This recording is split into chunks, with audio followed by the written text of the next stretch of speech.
Hello and welcome to Casual Veteran Gamer. In this Baldur's Gate 3 video today, we are looking at a Barbarian build, Bruce Tavver.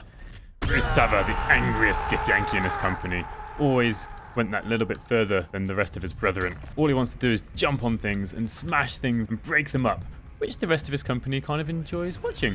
He was out enjoying smashing up Illithids, the most hated foe, and perhaps he was a tad too reckless, as he was summarily captured and infected. All that's left to do for Bruce now is to vent his rage into the surrounding pitiful creatures on the material plane. Bruce Tavver, definitely a soldier, rising through the ranks of the Githyanki. So he is a Githyanki as for his race. His appearance, he doesn't really keep his appearance up much, just whatever takes his fancy at the time. Definitely a barbarian. Skills, picked up perception and survival. This is what he's picked up on his travels around, all the different planes that he visits and invades, potentially. And he's also picking up acrobatics, because he's definitely going to be landing on his feet quite a lot. As for ability points, maxed out on strength, decent dexterity and constitution, and he's probably less intelligent than the average Githyanki. His fellow soldiers just point him in a direction and yeah, off he goes. We're at level 2 here, and barbarians get no choice to make. They just get a whole bunch of hit points, and they get danger sense, so they have advantage on dexterity saving throws against traps, spells, and surfaces, which is actually quite useful because it does come up sometimes, and quite important that we get reckless attack. So he will have advantage on all attacks should I choose to use it. However, all attacks against him will have advantage as well. Bruce Tavver here is at level 3. He gets a whole more bunch of hit points, an additional rage charge, which is nice and useful. He can now rage 3 times per long rest, and he has the important decision of which subclass to take. Although it's important, it's not difficult. Bruce Tavver, in his heart of hearts, loves soaring through the air, so he's going to take the Eagleheart subclass. Bruce here is finally at level 4, a whole more bunch of hit points. He is definitely not changing his bestial heart, he is keeping his eagle heart. And although he is a little bit tempted to become a bit stronger, he realizes there's another ability point that he could have, which is kind of a bit pointless. Strength of 19 isn't much better than strength of 18, so he's going for the classic barbarian great weapon master. Because with reckless attack, you can kind of offset this melee attack bonus of -5. So he is going to be dealing out lots of damage with his weapon. Now it's time for items, and the first item that Bruce Tavver is going to pick up is from this chest in the middle of the Blighted Village, which is the Haste Helm. At the start of combat, the wearer gains momentum, and what more can a barbarian want than being faster and being able to charge down your enemy even earlier? He is also sporting the Githyanki half-plate. Also in the Blighted Village, underneath the windmill, there is a chest just here, which has the Speedy Light Feet, that's the one. When the wearer dashes or takes a similar action during combat, they gain 3 lightning charges. As an Eagleheart Barbarian, while he is raging, he gains dash as a bonus action, so he will be able to make use of these boots. Just outside the Blighted Village, we can see at coordinates X80, Y, no, nearly Y350, is a hidden chest which has the fleet fingers. There are other items which are useful, but for now, Bruce Tavver is not letting Baldur take these gloves. So once per turn, when the wearer dashes or takes a similar action, they can jump without using a bonus action, which pairs up well with his Speedy Light Feet. During the rescue of Councillor Floric, Baldur, as fast as he is, came and picked up this chest to save it from being burnt, and inside is a very special weapon indeed. Shadowheart has already gone ahead and unlocked it. We're going to open it out in the safety of the not burning house. And here it is, Hamarhraft. Hamarhraft, I can't pronounce it. So when the wearer jumps, they deal 1d4 thunder damage in a 10-foot radius upon landing. Also got tenacity, so when you miss an attack, deal 3 bludgeoning damage anyway, which is all pretty cool. Sorry, Everburn Blade, as good as you are, I found a replacement for you. While in the Goblin camp, Bruce Tavver here searches this skeleton and finds a ring of poison resistance and thinks, you know what, why not? Let's be resistant to even more damage while raging, not just physical damage, bludgeoning, piercing, and slashing damage. We're now in the Underdark, and the ring slot is going to be filled by Sunwalker's Gift. Since Bruce Tavver doesn't have any dark vision, he would rather like some. And apparently that counts as stealing. Don't do what I just did. Please pay for things properly. But as we can see, as we turn him around, he's now got his dark vision. Bruce Tavver's been quite busy down in the Underdark, and he installed Glut as the sovereign for the Myconid Circle, and he has also gone and killed Nier. And he's going to return Nier's head in reward for a necklace, which I don't often show because it's quite far into the game, but I think it almost fits with this guy. So we're going to take Nier's head and then deliver it to Glut. So here's Big boy Glut. Give him Nir's head. And as a reward, we get this necklace called Champion's Chain, which our friend Bruce Tavver is going to equip. What it does, gives you Tyrant's Tongue, grants an ally a +2 bonus on intimidation checks. I quite like this idea of that other members of the party are more intimidating just because Bruce is standing behind them, looking down on the poor person being spoken to. All right, let's go and show you how Bruce Tavver works in combat. So the party has stumbled across some hook horrors, or at least one hook horror. I think the first thing we should do is go into a rage. Now what does this give Bruce? It gives him dash as a bonus action. Unfortunately, we can't use that this turn. Also gives him diving strike, which is hopefully going to work out quite well. You need to be at least 5 feet above your enemy to use this. And in this case, knocked the hook horror prone. Also dealt some damage because he's wielding Hamarhraft. So he's got momentum. He should have had that before, but he's got momentum now. And it's going to take a while to get up there, but he can dash as a bonus action, which charges him up with lightning, which gives him a +1 to hit. Also means he can jump as a free action, which isn't going to be such a good idea because of all the allies around, but I will show you that. He's going to use Reckless Attack if he can't jump. He could have used Great Weapon Master there if he wanted to. We get a free jump, so we can cause some extra damage to everyone around. Oops. Which also does apply the lightning damage from the lightning charge to one of the people hit by the shockwave. In this case, it looks like it was Shadowheart, unfortunately for her. And every turn that he isn't using his bonus action for something else, definitely should be dashing.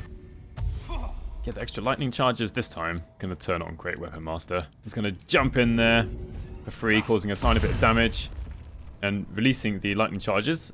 He could maybe have waited to do that, actually. With that Reckless Attack, he's only got a 35% chance to hit. With Reckless Attack, it's 58%, not great. But in this case, good enough. Right, let's go find some more hook horrors. One thing that will help out Bruce Tavver here, or any character, is Bless, which will help with the -5 penalty from Great Weapon Master. And one of the things about being a Githyanki is you get the jump spell at level 3. I didn't mention it earlier. So he can pre-cast jump, so he can be jumping into combat soon enough. In fact, he can jump up here right now, even causing a little bit of damage to these enemies, or one of them. There we go. And all of the all of these items around. Just gonna go for it.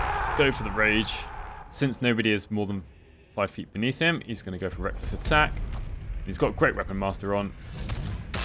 With a critical hit, knocking out Baldur the Forgotten, who didn't even get to do anything. So him with Bless versus a hook horror. Who's going to win? Well, it should be a relatively easy win for Bruce Tavver here. Free damage. Reckless Attack. Even if he misses, he does 3 damage, although that's only once per short rest, unfortunately. He's fine. Always using the bonus action dash because it gives him the lightning charges and the damage. Never forget that. And then when you can, Reckless Attack. Good thing is he's resistant to these attacks that are incoming. Because of the jump spell, he's got a very long jumping range. Let's see if we can get Diving Strike. He's going to take an opportunity attack, but I don't care too much about that. I'm going to go visit the next hook horror along. Smash it. And then just jump on it again, just get all the extra damage done. And this hook horror is nearly dead already, so I would rather finish this sooner. If we can. And a free jump should pretty much kill this thing. There we are. Look at him just stamping hook horrors into the ground with only a small bit of help from Shadowheart. Now this is nice because he can actually hurt both of them with his jump. But let's use Reckless Attack on the one that's most hurt already. I'm going to jump around. Not a huge amount of damage, but it all helps. Now there's only one hook horror left. Reckless Attack. Bam. I'd say if you have 5 lightning charges, attack first and then jump. Because if you attack with the lightning charges, you still have the +1 bonus. This is his last turn of rage. This could be a slight problem, depending on whether the hook horror hits him or not. Rage has ended. He needs to do 6 hit points of damage, which means he no longer has the dash action. This might be a time. Do always pay attention because 58% chance to hit is not really good enough. But that is. And now the rest of the party is free to come along. Bruce Tavver clearing out the hook horrors for us. If you can, you should start your fights from the high ground, so Bruce Tavver can jump down below. But I would say, even if you start the fight down here, you should get Bruce Tavver to get as high as he can, even dashing up here, so he can use his diving strike to get back down into the middle of the Gnolls there. So we're gonna charge in. Let's charge in. Let's just see what happens. Normally I would sneak up, but let's try and make this a bit fairer on the Gnolls. Give them a small chance. I'm just gonna focus on Bruce Tavver's turns. I'm not gonna show the whole fight.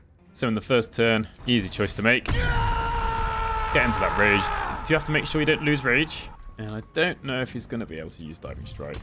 Yeah, he's not going to be able to get close enough. So he is actually just going to dash.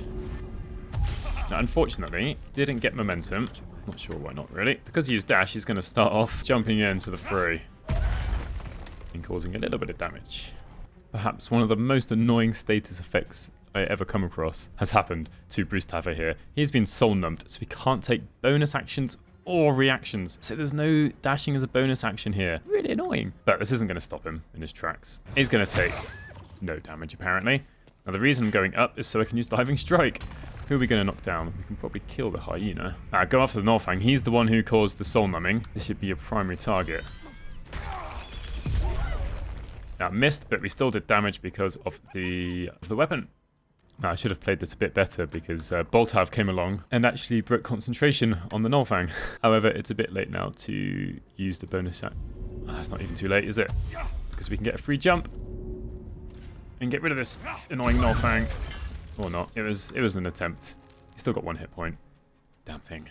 So Bruce Tavver has a few enemies around him, but he has noticed that 3 of these Gnolls have run past him and headed for Gale and Shadowheart. So what he can do... Right, he can't cast spells because he's in a rage, so he can't cast jump. But he can still just do Soul Chestnut, just hopefully avoiding opportunity attacks. Got a decent enough armor class, 17. And even if these attacks hit, they're mostly not going to do huge amounts of damage. Like on a critical hit, just 4. So we can come up here and just start knocking these down. So I think if we kill that one and jump on this one, take 2 out. Not bad. Now, Invoke Duplicity is here. We're down to the Flind, but Bruce Tavver doesn't need Invoke Duplicity because of Reckless Attack. So Shadowheart, like last time, is actually going to stick up less. Because that stacks with advantage. It's got an 80% chance to hit. It's pretty good. Should always check out Great Weapon Master. He hasn't been using it much. 51% is not good enough, so we're going to turn it back off.